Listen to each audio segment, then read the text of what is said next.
The first round of preliminaries has come and gone, and the squids will continue to squabble.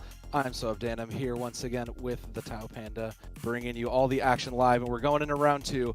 We have got, gosh, I just had the names in front of me, and they're not in front of me now. That's the last teams. We don't need them right now. They'll come back eventually as we update there. We're gonna be seeing Entropical Eels and Best Bteam. Best Bteam. Perfectly named alliteration, if I've ever seen it. And while we're loading in the rest of these teams, you know, both of these teams are coming in from round one. Let me double check here really quickly. Tropical Eels is coming off of, both of these teams are coming off of a loss, so both still hungry for their verse team. And, you know, in that regards, there we go. Now we finally got these two teams up. Both these teams looking for their wins. And this is a very an interesting set of teams here. You can see one is incredibly flexible, and the other just has not as much going on. No, but with that comes a lot of consistency, I would imagine. Because every player has their set weapons, and I'm thinking they're gonna stick to them and kind of play their role that they're used to. There is consistency to be had, so we'll finally get an answer to the age-old question. Is it better to flex, or is it better to just one trick, obviously, at the end of this match? But looking in, I mean, what stands out to you that's interesting here? This is almost a mirror comp we're seeing from both teams. Ooh, a couple blasters, a couple bit of everything here. Some wide range of this as we are into Clam Blitz here. So remember, the first early pick coming in from against versus Best Bteam. So I'm sorry, it's tower control here as we go into this. Those missiles will come out, pushing in, and the specials will continue to fly. Best Bteam trying to take that space a little bit as they get control of the mid. And it looks like we lost a couple players here. Oh. It's pretty early enough, so yeah, okay. We'll get the reset. That was early enough to get the reset, so we'll take a minute, take a breath, run it back. But I want to talk about these comps again because you know, there's, you know, as we look to these, you know, we kind of saw, like you said, a pretty mirrored match. And considering I see Typo only has Dapples listed, that's an interesting bit of change. That's an interesting change from both of these teams. Yes, we haven't seen any dually players yet. From round one, so seeing dually on both teams in this, I believe we were on Museum Splat Zones just now. That's pretty interesting. They've got mobility, they've got a little bit of ink coverage, but they're definitely gonna have to rely on their teammates. Both teams had a zap, so there shouldn't be an issue there, so that the dualies can do their job and help push the enemy team back. But if both teams are doing it, what's the action going to look like? That's the one question. I think the thing that stood out to me as the most interesting was the wave breaker that came in. Not a common pick here, but great for just getting that information. And I don't know that that's going to get as much value as you might want, especially with all these bazookas on the field. But I think that's an interesting way to change this up. And on a similar note, Melodic, I love you. I see the undercover Brilla there. I see it. Bring it out. You'll make my day. I'm just saying, if the set starts going bad, just bring it out, and you've got my heart won. Just throwing that out there. A fan for life made right here. Easiest fan and sub you'll ever get, I promise. I do like the undercover. It gets a lot of flack. It takes a lot of heat, but I've always liked the undercover as a weapon. There's a lot of unique picks, and even looking at the you know, weapon pools of these teams, you know, the other one that stands out to me is Andres, who's the backliner there, double stringer, playing the new stringer as well. And I think there is an interesting world where those stringers maybe do come into some sort of light, but I don't think we'll be seeing them anytime soon. Yes, and I believe we saw Mocha on the Wiper with Tenta missiles. Yes. Mocha was doing a great job standing their ground. They had their Tenta missiles online. I don't think we got to see them use it, but it's pretty interesting. Considering the strength that missiles had in actual Splatoon too. As I hate repeating that, but as long, like, considering the strength they had in the previous game, it is very interesting to see the evolution of them. You know, they are still feared and still kind of annoying to some of the players that just can't quite, you know, manage to avoid it. So I'm really curious to see if, you know, how does that impact, because that may be, you know, kind of some comfort carried in from the previous game and the years put into this game. Yes, missiles are in such a weird place right now because they're used so infrequently, but just frequently enough so that it's like you never really get accustomed to dealing with it. You don't have like the set routine, at least for me. I find it's like when I finally go up against someone with tender missiles, it's like, oh yeah, this is how this works. Oh, I remember having to dodge all this. That's right. And Yes. I mean, when it comes to taking the space, the missiles are one of those, you know, back in the day, those used to be a prime reason, but now it's just kind of, in a way, outclassed in a lot of ways between, you know, Triple Ink Strike, the Trizuka, really do such a great job of buying you that space and creating the chaos that you're in. We'll get the teams back, though. We're here, and I assume there's not going to be any changes, so we'll get another look at, as they both get another try. Yes. I really want to see how this fight in mid goes. We see already someone here going for the flank right away. In the first 10 seconds, they already dropped down on the side for Team Eels. And they will be punished, rightfully so, for that. But the first cooler is up, which means there's refreshment to be had, and means they'll have a great push as they continue the zones. It's looking pretty orange for now for the Eels, but Best B team looking to change that. They'll get the pick and they'll get the initial control here. They'll just have the fortunate jump back in for the rest of the B team. Yes, Eels down 2 here. They're losing a little bit of space on their plat. But the Wiper wasn't really able to do too much there. 2 players from Eels kind of stopped them right there and said, whoa, whoa, whoa, whoa, whoa, this is our plat. Don't get too comfortable. We have a Juice, a Tacticooler online. And a flip of the point. So, Entropic Eels will take it and they'll start ticking down 55 for Best B team. There, they will flip it back now, so that'll put control back to the side of Best B team. And I mean, it's still not quite close-outable yet, so there's still quite a game to go. They have 2 specials going in, just taking in all that space. The Inkjet looking for more has to get caught out, unfortunately.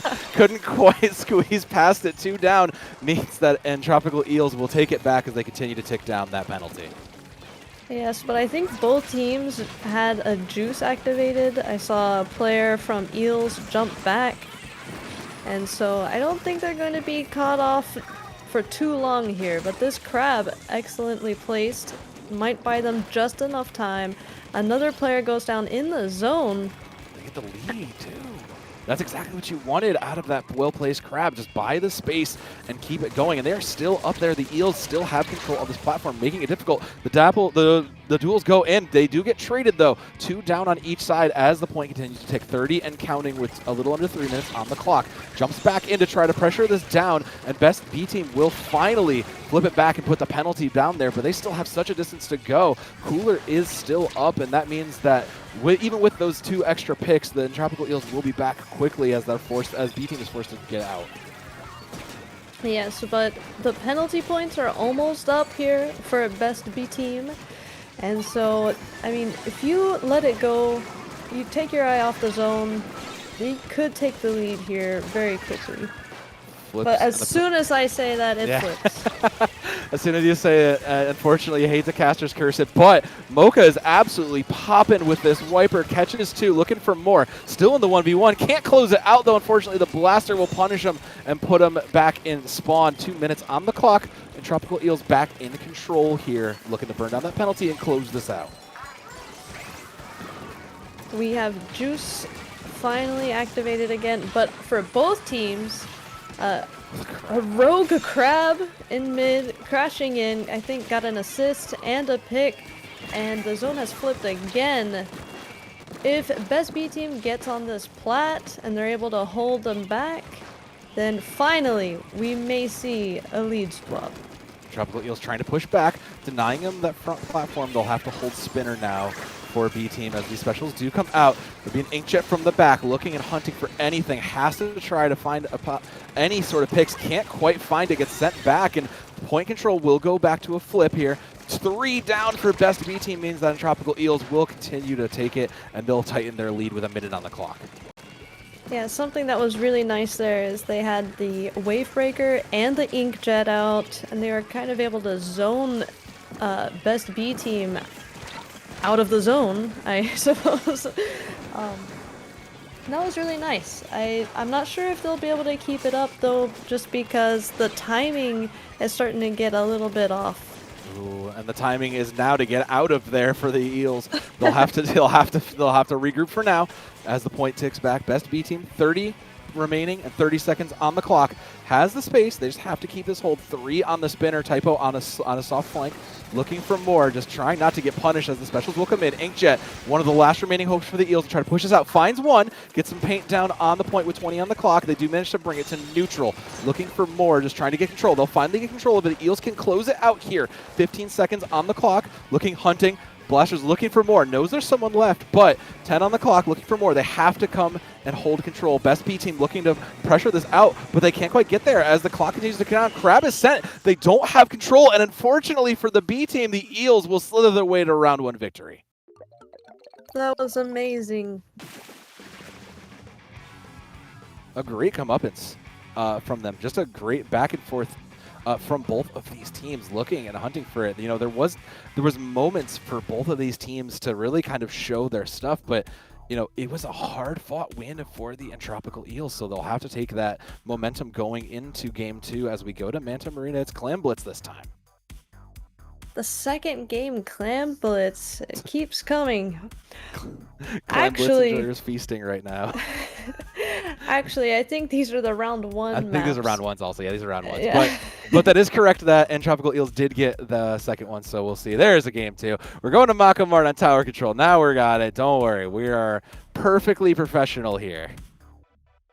A well-oiled machine, I believe is the term you're looking for. There you go. MakoMart tower control. If anybody knows me, they know one of my favorite map mode combinations. There's something about MakoMart tower control. I just love it. I love the path of the tower. If you're defending, I feel like you've got good places to post up. You've got some high ground. But if you let your stat go, then you're at a disadvantage at the same time. I don't know. There's like this little balance you have to do. Balancing act for MakoMart tower control. I just love it. You're right. I completely agree with you. There's a lot of balancing, especially with these high grounds that you have to maintain, especially with those all-important middle ones. As the teams come out, we'll see what changes. We are going to see the ballpoint still hold on there and across the ways. Looks like we'll be matched on the ballpoint, so we're going to see an adaptation come in from the other side. Yes, almost another mirror comp, but Mocha switched over here, bringing out the hammer. Oh, but they get taken out so quickly. Was that a rogue bomb from the Eels? Ooh. Eels finds another pick. There will be no tacticooler here for a while, at least for Bteam. And the Eels continue to push up. They'll take checkpoint 1 here. And an aggressive early lead, sending out the Crab. They are just all forces ahead. They smell this as they continue to push on. And the Inkjet will take the high ground. Just try to buy a little more space as it rounds the corner back to mid. 4:20 on the clock. Looking for more. The counter Crab just firing down. Can't quite get punished, and that Crab falls. That's 2 down for best Bteam. And the Eels continue their push at 40. Yeah, that's a great first push to make on this map. 40 is going to be a tough act to follow up, but we are seeing a couple specials get ready. The tacticooler's been activated for the Eels, and best Bteam is starting to get in position for a defense. They have their Inkjet online, they have their tacticooler, and now we might see a little bit of a counter Inkjet battle. Oh, it gets picked out of the sky! That's a huge pick. That's a huge ult cancellation for the side. The Bteam down now have to try to mount a defense here in the last hour as checkpoint 2 falls to the Eels. They'll have to give up the Crab. It is desperation moments here for best Bteam as they do anything and throw everything they have to get this cart. They'll get control for now, and 2 down means that they'll have to kind of push back, and they have to push back hard now. They do. Really have to use the stack to their advantage. They have to get under these ledges to keep Eels back. They did find an early pick on the dualies, so there will be no crab to stop their push. But the inkjet is out, and it gets sniped out of the sky again. Sniped out of the sky again. They have the number. This is a no-fly zone as the cart moves back towards mid. A little under 3 minutes on the clock, and a pick on the B team means that the Eels will have a bit more space on the push. The blaster posting up on this mid-high ground means that they can see pretty much everything in sight. Crab on the tower to balance out on the other side, and it's just desperation. The hammer comes out on the side as well. Wavebreaker, everything must go here as we continue to push. The tower falls finally, not quite near that mid, but it's continuing to roll. The pressure's still up, 2 down for best B team, means the Eels will continue to push and grow their lead. They are, and they're coming up on this last checkpoint, and there's a lot of attention being given to this left side, but they need to rotate to the right. We do see the inkjet. It goes down. The crab is here over on this left side, and the tower is going to get pushed back. But if we look here, the Eels still have the high ground on these stacks. They do. They're slowly getting pushed off, and finally it'll start to get pushed back here as the hammer comes out looking to clean up anybody there. And the cart moves back to mid, a little under 2 minutes on the clock. They'll take it back, though, for the Eels, and they'll keep this push alive. I mean, I love this. This aggression is what they need. They're just challenging them to say, look, you have to stop this cart. We're going to close it out. And, I mean, they're not even fighting on the cart, Tao. They're just forcing them to in an entire different zone. Yeah, they are, and it's like they're using their specials, yes, to get picks, but more so just to zone the best B team players away from where the tower's at. Looking in as the Shakers come through, trying to finally fight this out. They'll grab a monster, get back in the fight, but the blaster is taken out there from that flank by the suction bomb. 1 down on each side means that the reinforcements will be a little while out. Looking for more from the air, finds one. Solar looking for more, can't quite get it, has to jump back out and gets forced back out. Again, 1 trade on each side. Is a minute on the clock left. And I mean, if you're the Eels, you're feeling pretty calm about this. You've got 11. You don't even need to push forward here. You don't need to push forward, but you do want to keep the pressure up. You don't want to retreat all the way back to base. We did see a jump out there from Kira just a moment ago. Oh, he gets 2 players go down on the Eels. And the inkjet is up. We've got Tacticooler on the tower, looking for whoever went over on the side. Didn't find them, but the pressure is on now. B team looking to bring their A game to keep themselves alive here. 25 seconds on the clock. Cart continues to move here. The jump-ins and the reinforcements are coming. A pick on each side, but 1 goes down for the B team. 15 on the clock means that they're going to have to keep pushing, but the specials are up and 2 are down on the B team, meaning the Eels have control and means that they are looking to close this out here. They are. The blue ink is slowly closing in here in mid. This crab doing the best they can to try to find a pick, try to maybe get an assist. They do find one. A little bit of chaos. The Tacticooler is on tower, doing a great job trying to keep this ledge in check. The inkjet. The aggressive play. B team has to go aggressive. It can't push it out. They get off the cart, and unfortunately for the B team, the Eels are the A team. That right at the end there, I know it was, all in for B team, but what we saw at the end there is what I would have loved to see that entire time from B team. B team can do it. They're right there on the cusp to come together and start working as a unit. So hopefully coming into this game 3 of round 2, we'll start to see that on Scorch Gorge Clan Blitz. Right you are, Tao, and I think that the thing that stands out to me is, for having these kinds of individuals that are so versed, they play only the duels, they understand exactly where they need to go, and they know their weapons so well. You would think they would be able to feel more confident and aggressive playing into that for B team. So I really agree with you. I think we just, it's nerves at this point. It has to be, because the Eels have shown a dominant force, but you can't let those nerves run you over. You have to feel confident in what you play and what you do. And, this is your last shot. Points matter here. We're still in prelims, but at this point, you don't want to end up in that lower seeding going into the cuts. Exactly. And Scorch Gorge Clan Blitz, I think, is a wonderful map to close out this round, because I feel like any mode on Scorch Gorge can just snowball so quickly that yeah. I mean, it can kind of go either way, but if best B team wants to put their foot down and say, no, we can do this, we might have been a little nervous at first, but we can come back and take down the Eels, then this is their chance. I mean, you have to get your chance. You have to, if you're going to take your chance to get yourself on the board for this first point. It has to come now. See the loadouts, see what's changed here. Doesn't look like too much from our yellow team, and our purple team looking for more. That's another tri-slosher in there, so it looks like we are going to double up on that cooler a little bit. Mocha back over on the missile, so a little bit more comfort picks for them. These comfort has to be more than comfort. It has to be good. Yes, exactly. And coming up, coming to mid here with this middle tower, early missiles here from Mocha, but they do lose their ball point. That's an early pick for the side of best B team. You can't afford those when you're already down. Mocha goes in deep, takes the 3v1, and unfortunately gets punished. Caught the wrong corner, has to get sent back to spawn. So 2 down, and it looks like the Clams are fully in the cape of the Eels. They're looking to build one, and they'll be up with a push, but it'll have to stall for now. Oh, never mind. They're just going to go right into it. That great teamwork has already put them there.